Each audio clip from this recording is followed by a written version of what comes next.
The year is 48 CE. A 15-year-old girl crosses the threshold of the Palatine Palace.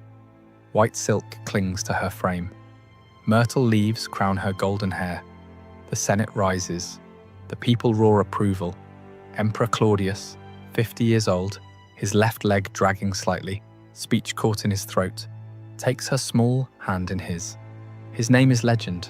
Hers will become something else entirely. Valeria Messalina, remember it. Rome tried to forget. They expect her to save them. The bloodstains from Caligula's assassination are barely scrubbed from the corridors. 4 years of madness, executions for entertainment, incest paraded as policy, a reign so unhinged that his own guards cut him down in a tunnel beneath this very palace. Rome needs stability, virtue, heirs. They dress her as salvation. Within 10 years, she will transform this palace into something the ancient sources can barely describe without trembling. Senators will become her prisoners. Aristocratic daughters will disappear into her chambers and return changed.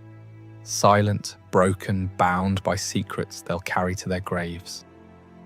She will stage contests that would shock professional prostitutes. She will orchestrate blackmail on a scale that would make modern intelligence agencies pause. She will marry another man while still Empress, in daylight, with witnesses, as if daring Rome itself to stop her. And when they finally do, her statues will be dragged through the streets and shattered. Her name will be chiseled from every inscription. Official records will be rewritten as if she never existed. Damnatio memoriae, damnation of memory. 2,000 years later, you're still here, still listening, because the things Rome tried hardest to erase are the things we can't stop digging up. So what happens when corruption isn't a symptom of power, but the power itself? Rewind to 38 CE. The Forum is alive with voices. Merchants hawking silk, senators arguing over grain, children running between columns. Rome looks invincible, but the rot is already there. Tiberius died 2 years ago, paranoid, hated, alone on Capri. Then came Caligula. 4 years of madness, executions as entertainment, a horse appointed to the Senate, senators forced to watch as he violated their wives at dinner. When the Praetorian Guard finally moved, January 24th, 41 CE, 29 stab wounds ended it. His wife dead beside him. Their infant daughter's skull smashed against a wall. Rome exhaled, then panicked. Who comes next? They find him hiding behind a curtain. Claudius, the stammering uncle, the family embarrassment with the limp and the drool, 50 years old, never wanted power, never expected it. The guard proclaims him emperor anyway, not because he's qualified, because he's alive and Rome needs someone wearing the purple before the city tears itself apart. Claudius knows he's a placeholder. He needs legitimacy, fast, an heir, a dynasty. Proof the gods haven't abandoned Rome. So he marries Valeria Messalina, third cousin, 15 years old. Bloodline that traces back to Aeneas himself. Beauty that poets build careers describing. Pale skin, golden hair, features so perfect they look carved. She's been groomed for this. Educated in virtue, taught to lower her eyes, speak softly, embody the chastity that holds civilization together. On paper, she's perfect. The Senate approves, the people cheer, the empire has a future again. But here's the question nobody asked. What happens when you take a child and dress her as a goddess? When you place her in a palace where every door opens at her command, where senators bow, where her husband is twice her age and terrified of losing power? When you tell her that her entire value exists in her womb and her purity, that she must be modest, obedient, chaste, a living symbol of virtue?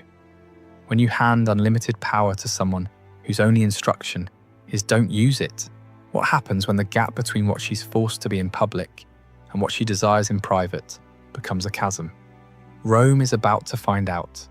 If this moment doesn't move you to stay and learn what happens when power meets forbidden desire, you're missing the lesson our ancestors died to teach. Because what comes next isn't just scandal, It's how empires crumble from the bedroom, not the battlefield. Before we go further, if you're drawn to documented records that history classes won't touch, hitting that like and subscribe button helps us uncover more accounts like this. Now, back to the story. The first 2 years are textbook perfect. Messalina gives Claudius a daughter, Claudia Octavia, then a son, Britannicus, named after his father's conquest of Britain. The Senate breathes easier. The empire has heirs. She appears at state functions, draped in modest stola, head covered, eyes downcast. Every gesture choreographed for virtue. The perfect Roman matron. In public, she is everything Rome demands. In private, Rome has always divided its women into 2 categories: the matrona and the meretrix, the wife and the courtesan, the sacred and the profane. One lives in the atrium, raises children, guards family honour. The other lives in the lupanar, the brothel, where men shed civilization like a cloak. The system works because these categories never touch. Messalina decides to be both. The first whisper comes around 42 CE. A senator returns late from Ostia. Business ran long. He's in Rome for the night. On impulse, he visits the Subura, Rome's red light district. Narrow streets that smell like piss and cheap wine. Cramped insulae where oil lamps burn low and you can disappear into the dark. He chooses a room, pays his coin. The woman enters. Dark wig, heavy coals smudged around her eyes. Perfume trying too hard.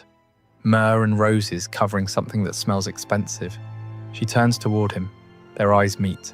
He recognizes the Empress of Rome. Not a look-alike, not a rumor. Her. According to Tacitus, yes, writing decades later, yes, with his own agenda, but with access to palace insiders. This wasn't once. Messalina allegedly adopted the working name Lysiska and became a regular at a brothel run by a woman named Scylla. Not for money, not from desperation, for the thrill of it. Think about the psychology. Every client who didn't recognize her became an unwitting accomplice. Every man who did became someone she owned. Because what's he going to do? Report the Empress to whom? She's not just breaking rules. She's weaponizing the hypocrisy that built them. Because Roman morality was always performance. Senators kept mistresses. Generals visited brothels. Married men slept with slaves and nobody blinked. But women, especially aristocratic women, especially the Empress, were supposed to be above desire. Marble statues, breeding vessels, symbols. Messalina looked at that cage and walked out the door. She would return before dawn, remove the wig, wash away the cheap perfume, dress in imperial silk, attend the morning sacrifice to Vesta, goddess of chastity, with the same serene expression she wore the night before, as if nothing happened. But the brothel was just the laboratory. The real operation happened inside the palace. Picture the banquets. Rome's elite sprawled on silk couches around low tables. Golden platters heaped with roasted dormice brushed in honey. Wine flowing from jeweled cups. Senators making small talk. Generals discussing Britain. Very Roman, very civilized. Until Messalina gives a signal. The servants leave. The doors close. New guests arrive. Gladiators still smelling of the arena. Sand, blood, sweat.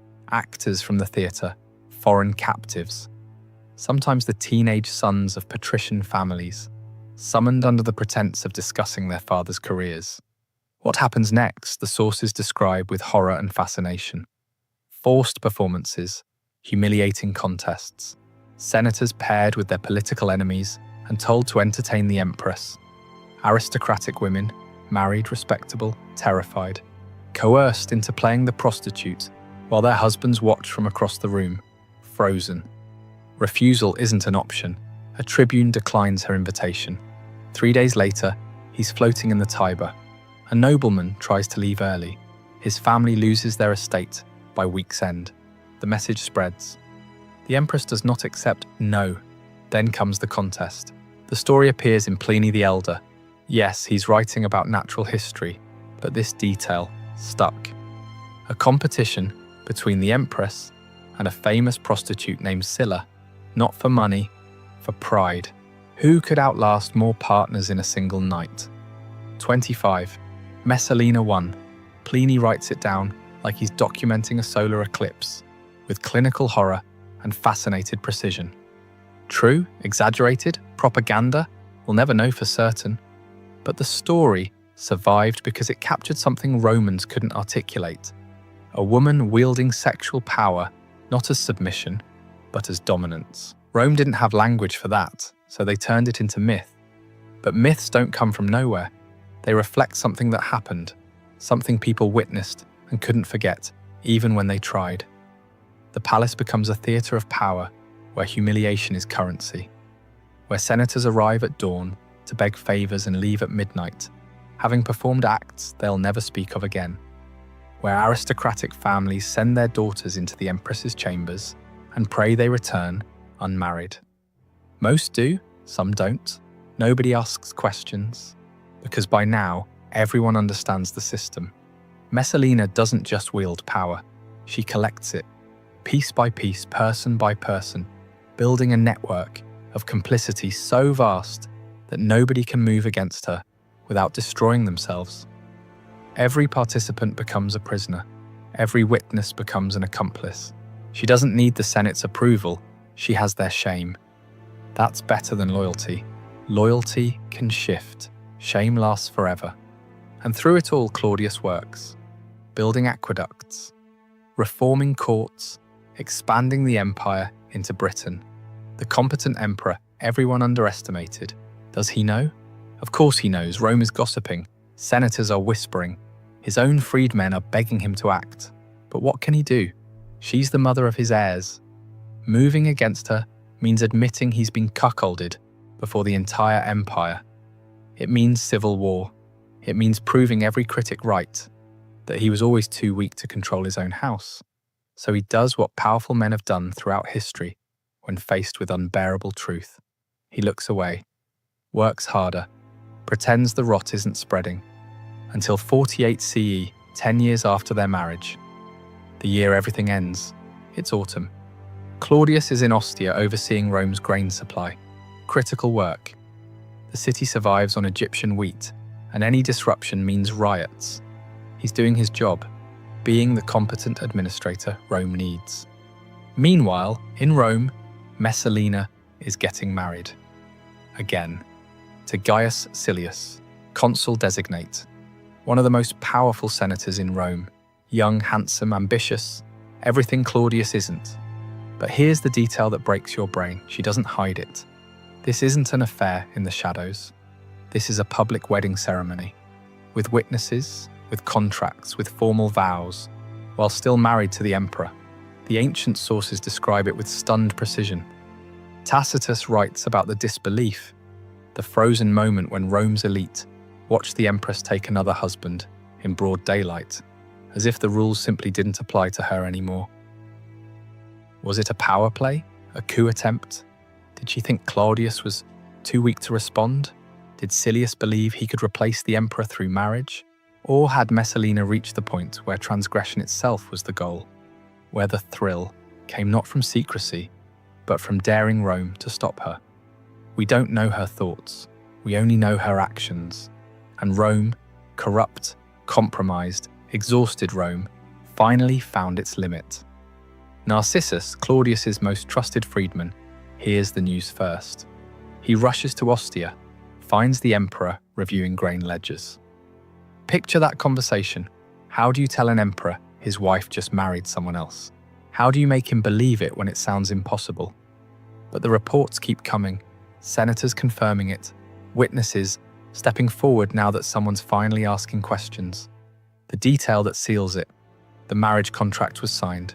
Legal, witnessed, undeniable. The laughter dies. Picture his face in that moment. The emperor everyone mocked, the stammering scholar, the man who survived by being underestimated. Cuckolded, publicly, legally, while he was ensuring Rome didn't starve. The rage that comes isn't hot, it's cold, final. He returns to Rome with the Praetorian Guard at his back. They find her in the gardens of Lucullus, sprawling estate on the edge of the city, trees imported from across the empire, fountains that never stopped flowing, the place where she'd hosted so many of her revels. She's with her mother, Lepida. The older woman is begging her daughter to act, to run, to do something, but Messalina seems frozen. Some sources say she tried to write a petition for mercy. Others say she just stood there, unable to believe it was ending.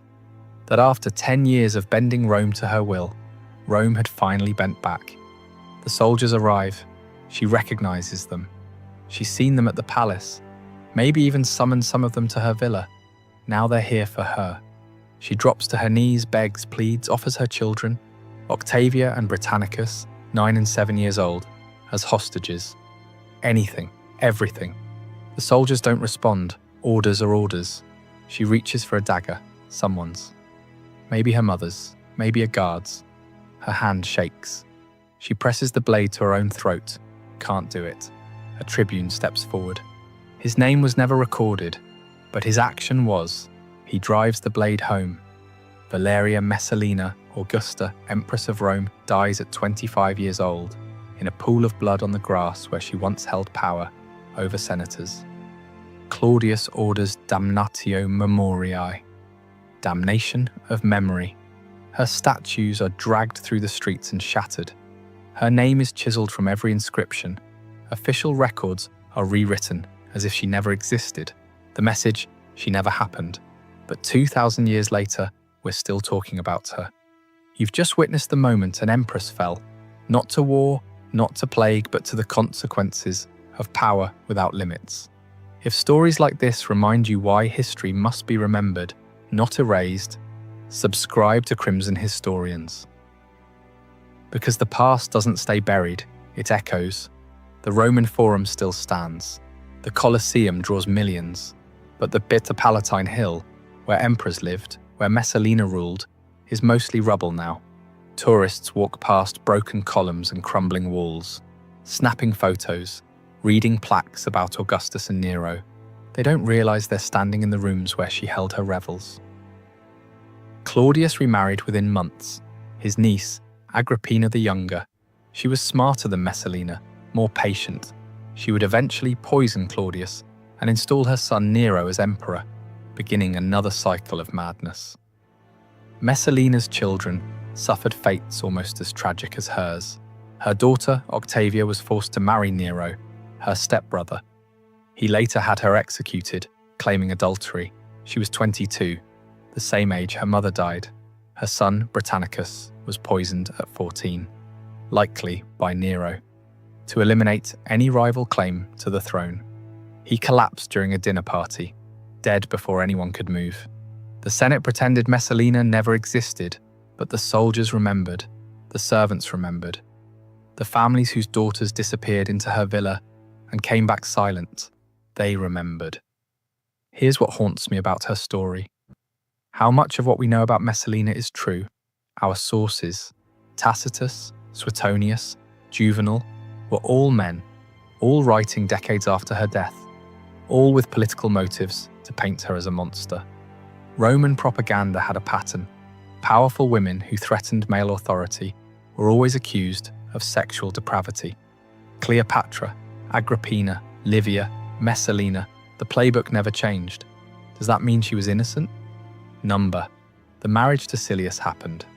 That's documented even by her defenders. The political corruption was real. The blackmail system existed. People died who opposed her. But the brothel stories, the contests, the specific numbers, we'll never know where the truth ends and the propaganda begins. What we do know is this: a 15-year-old girl was married to a man in his 50s. She was told her entire value existed in her purity and her womb. She was given immense power, but no education in how to wield it. No guidance, no purpose beyond bearing heirs and looking virtuous.